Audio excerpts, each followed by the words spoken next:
All right, Shalom. I want to give all praise unto Yahweh, Bashem Yahushai, Bashem Rakar Kodash. We give double honors to our apostles and elders, which is apostle elders that rule the great millstone, that have been set up through faith to help seal the elect that the Lord is bringing in. We're coming close to the time of the end, where when Yahweh Bashem Yahushai is going to come take us from this wicked place, from under our enemies, our oppressors. So this is the brother from GMS Missouri, Kwahala, and I just want to go into the news update for you, Akim, because there's some breaking news that's taken place recently. So I know my last live stream sort of had some problems with it, with sharing it. So I'm gonna see if this will work this time. Hold on, 1 second. Let me see if it's working, so I can share the screen for you, Akim.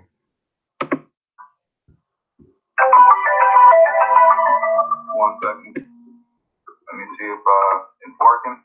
All right, there we go. I can see the screen now. So let me make sure you, Akim, can see it. All right. Okay. All right. So we're gonna jump right into it. The first story I have is the situation with Iran, because we're waiting, by the way of our apostle elders, we're waiting on a few more prophecies, okay? And what is one of the main prophecies we're waiting on, which is the mark of the beast, which is the RAFD chip, and the Third World War, which is going to take place between America and their allies. You're going to have Israel involved with the war, but one of the main prophecies that we're looking for is for Babylon, okay, by way of either Israel or America itself, that's going to go into Iran, all right? Because Iran is a major player in this prophecy, okay? And we can go and read that also. But these things that are going to take place, that's going to lead America into war, because it also says that the least shall bring them out, okay? And what's that speaking about? That's speaking about the Israelis, okay? Those so-called Jews over there in the land of Palestine, which are pretending to be us, okay? But this is the article. It says, and this is from Express, okay? Express.co.uk. It says drum beats of war is louder, okay? Drum beats of war is louder. Israel and Iran on brink of war. Starting World War III, experts say, okay? Iran and Israel are itching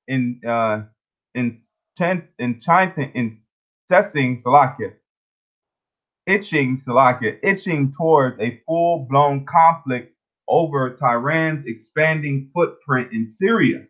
Okay, it says rising the odds of a direct clash between the two rivals that could quickly draw in other combatants into according to an expert. Okay, so let me play this right here. Business reached new heights, literally new heights. It sent a drone into Israeli territory, violating Israel's sovereignty, threatening our security. We destroyed that drone and the control center that operated it from Syria.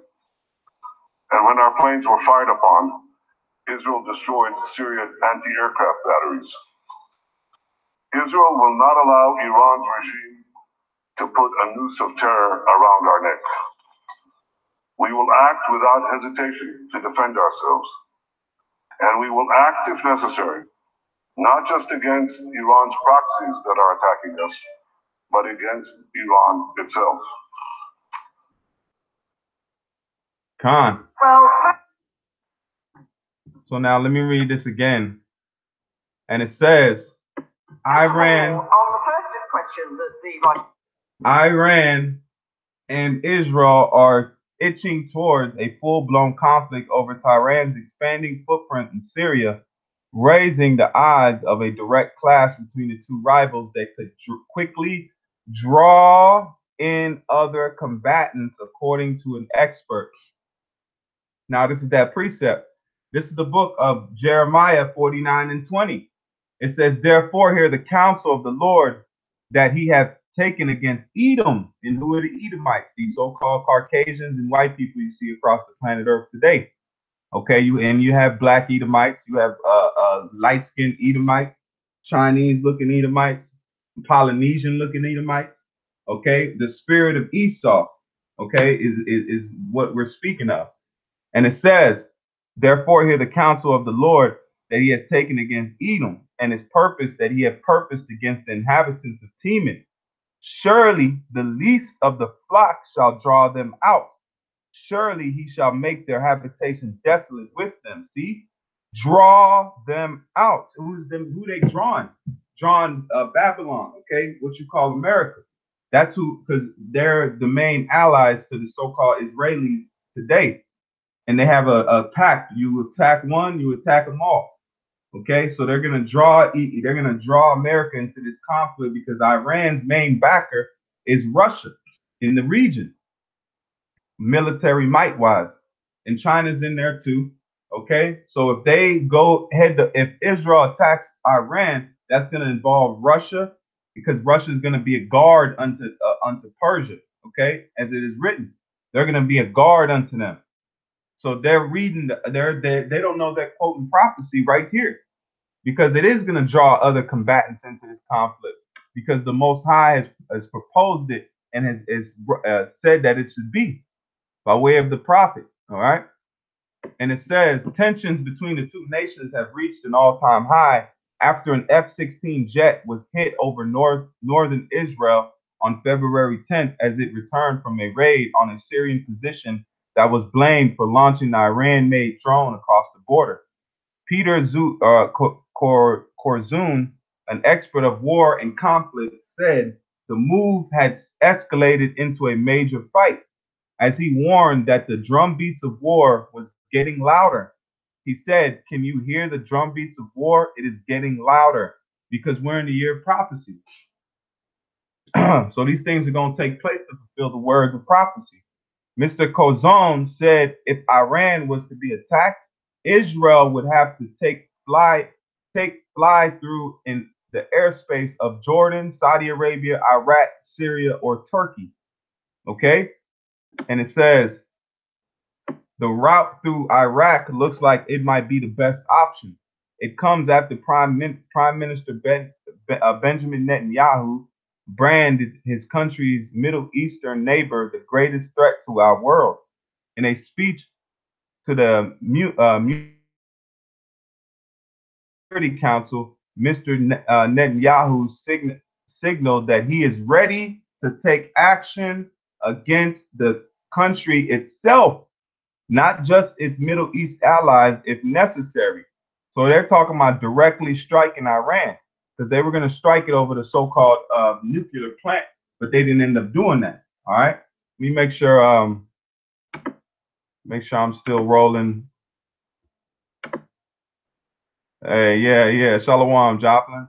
I just want to make sure it's sharing right. You know, Esau tried to fuck it up last time. So let me go back to the article, and it says Iran is backing Syria in the region conflict, in the raging conflict involved in enveloping the region. Much of Israel's alarm, Israel has accused Iran of building precision-guided missile factories for Hezbollah in Lebanon. Writing for the Strategic Culture Foundation, Mr. Korzoun spoke about the real possibility of an outbreak of war if Israel invades, and warned substantial damage would be unavoidable. He said Israel would wage electronic warfare against Iran's military and civilian infrastructure, such as its electrical grid, internet, creating interfaces with Iran's emergency frequencies. All right, so this thing is moving, man. All right, this is and this was posted.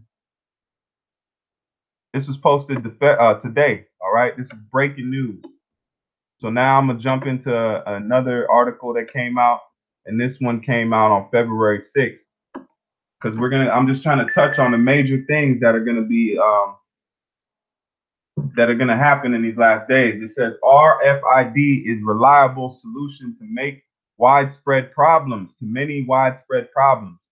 Okay. And it says an RFID chip next to a scale. As RFIDs become smaller, they can make some common processes more efficient. Credit, that's it on that.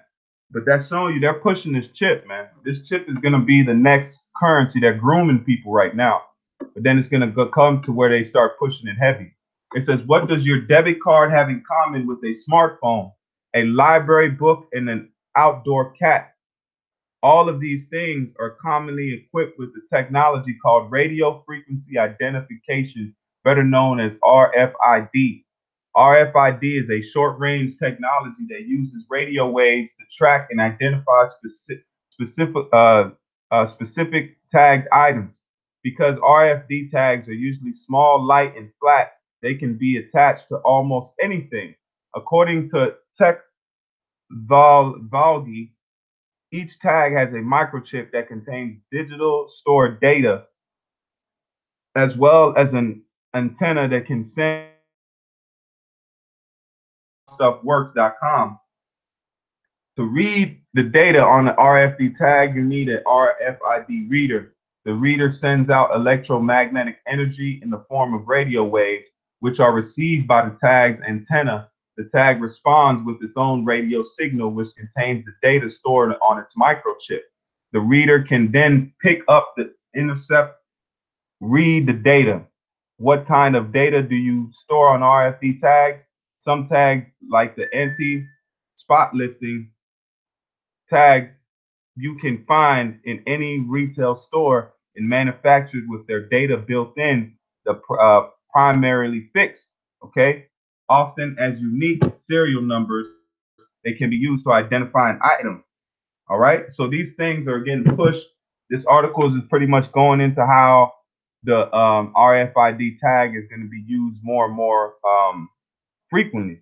It says there are two main types of RFID tags. Active tags power their own signal with an internal battery, while passive tags must harvest energy from the reader's signal to send a reply. According to the RFID manufacturer A, B, and R, the way the tags interact with the reader determines the kind of RFID system. Active radar, active tags, active radar, passive tags. The passive readers activate tags. All right, it just goes on. I'm trying to just pick out the meat out of this article.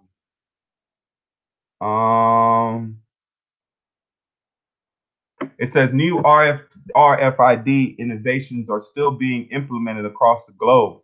According to A, B, and R, an area with great potential for RFID tags is the complete replacement of barcodes found in almost every consumer product. RFID is similar to barcoding in the data from a tag or label are captured by devices that store data in a database, their web explains. RFID, however, has several advantages over the system that uses barcodes. So it's gonna get more and more frequent. You know, I don't want to go through all. It's almost done with that article. But all these things are leading to that mass tagging of people. Okay, when they're gonna put that chip in people and force them to what? It says you may not buy or sell unless you have that tag. Okay, so let me see here. I got one more article. Let me check the comment board. All right, I got one more article for you, Akim. This is just another rumor of war, and then I'm gonna get some precepts and close on out. This is just broke too. This is breaking news today. It says if sanctions on North Korea won't work, we'll go to phase 2. Trump. All right. So what's phase 2? They're talking about that strike in Iran, or Salaki strike in North Korea. So all of these chips are lining up perfectly. Everything is lining up to where it needs to be at for the prophecies to be fulfilled. It says President Donald Trump has warned that the U.S. will go to phase 2 if sanctions imposed on North Korea do not take or do not have the desired effect.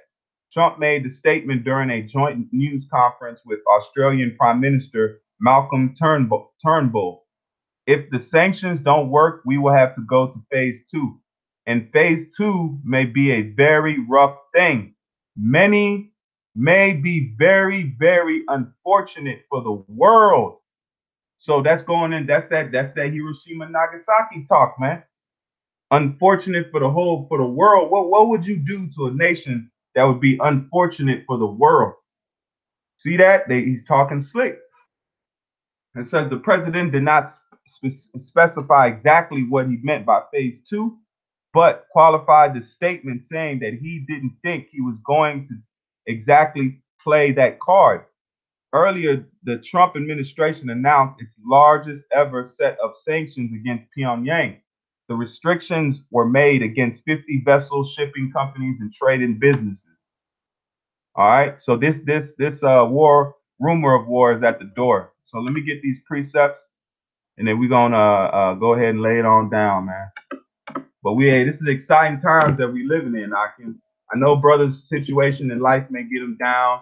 You know, these demons are fucking with us, man. But these are very beautiful times that we're living in. We're getting ready to see the coming of Yahweh Shai, man, in the building, in the establishment of the kingdom of heaven, which belongs to you Negroes, Latinos, and Native Americans. We're getting ready to be taken out of our oppressor's hand and put into our own home. That should be, man, that should be more than a relief. That should be a yearning, man.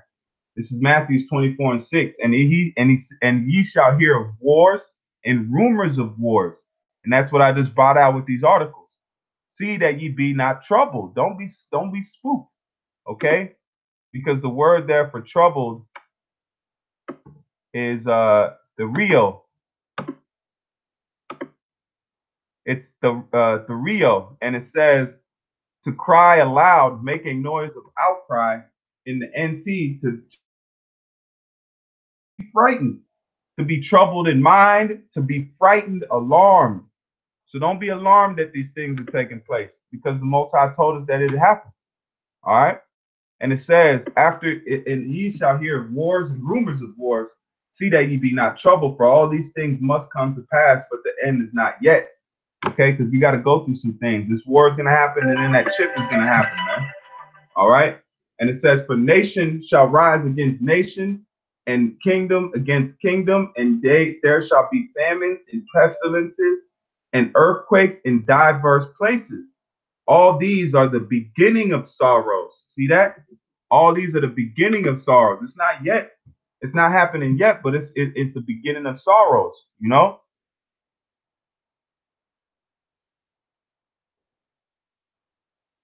Hold on, let me get this next precept real quick. This is the book of Romans 13 and 11.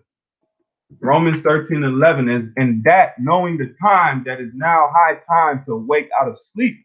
For now is our salvation nearer than we believe.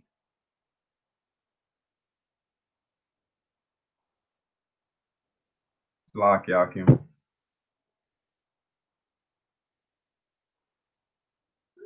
And it says, and that knowing the time, that now is high time to awake out of sleep, for now is our salvation nearer than we believe. The night is far spent, and the day is at hand. Let us therefore cast off the works of darkness, and let us put on the armor of light. And that's this truth. That's the wisdom and understanding that we're getting ready, that we've been given. That's why it says, wisdom and knowledge shall be the stability of thy time. Let us walk honestly as in the day, not in rioting and drunkenness, not in chambering and wantonness, not in strife and envying. So we should be building each other up, man. Brothers should be building each other up, showing love to each other. As soon as these things are happening, the love should grow. This is real, man. This is the truth. You're in a brotherhood. You show love, man. All right. We need to show love and increase this thing if we be a part of that number, because we're gonna need this how to say, we're gonna need to have a sound mind. That's why it says be circumspect, man, at all times. Look around. But it also says every brother shall supplant.